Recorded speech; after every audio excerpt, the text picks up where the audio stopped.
Ryan Dzingel was a welcome visitor to Thursdays Ottawa Senators practice.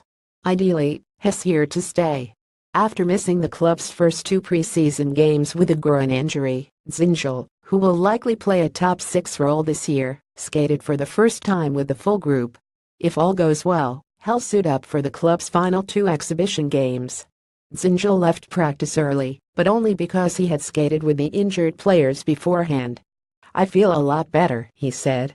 Dzingel will likely suit up for his first preseason game next Wednesday night against the Winnipeg Jets at the MTS Center, while the Senators continue to evaluate players on the bubble. Dzingel already has a spot locked up. "I know what he is. He's so in shape and he's so fast that the last two games and practice will be enough for him to get ready for the season," Ottawa coach Guy Boucher said. "It will open up some spots for me to see some other guys."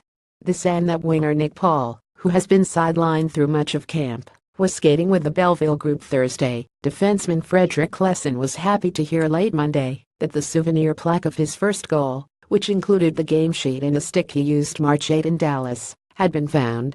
Thanks to an appeal on the internet to find the stick and good sleuth work by Ottawa resident Peter Judd to track the package, the club's blue liner got word after the skate Wednesday from Director of Team Services Jordan Silmser that the keepsake had been found.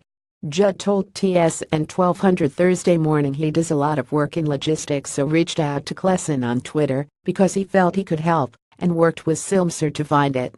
"We often came across shipments that were irreplaceable but seemed to be delayed or missing in transit," Judd, who plays soccer with Silmser in the summer, said.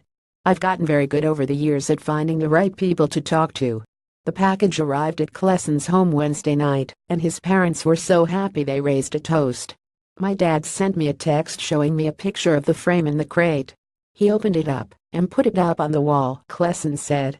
"My parents celebrated with a bottle of champagne. They were really happy." Klesson said Judd will be rewarded for his efforts. "I thanked Peter myself. We're going to figure something out for Peter," Klesson said. Off-the-glass people on Twitter might not be big fans of defenseman Cody Ceci, but Boucher isn't in that camp at all. He believes Ceci is one of the club's most important players because of his ability to play a shutdown role, and he doesn't want him to worry about being more of an offensive player this season. "Whatever people want, or what is, isn't necessarily the same thing," Boucher said. "That's where he can't get lost in that.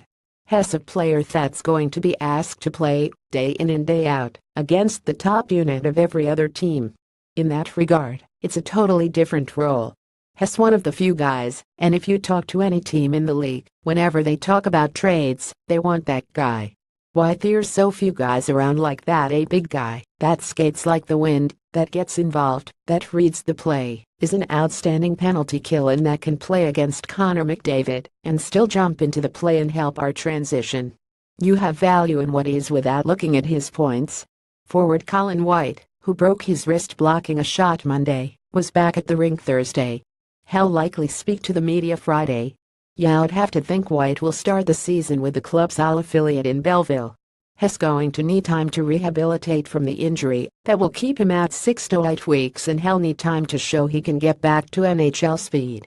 The last words center Kyle Turris, who sat the club's first two exhibition games against the Maple Leafs, won't play Saturday versus the Habs either. Boucher said he'll play Turris Monday night in Summerside, PEI, against the Devils, and he'll play the rest of the exhibition schedule. "He'll play the last 3. I've got too many centers to watch right now. At first I thought we'd play him Saturday, but you know what, I've got too many guys," Boucher said. "When you put together a lineup, you want to see the young guys and you want your guys to be ready. We're juggling. Saturday is a big one for the new guys and young guys to see what they've got." Garriott at postmedia.com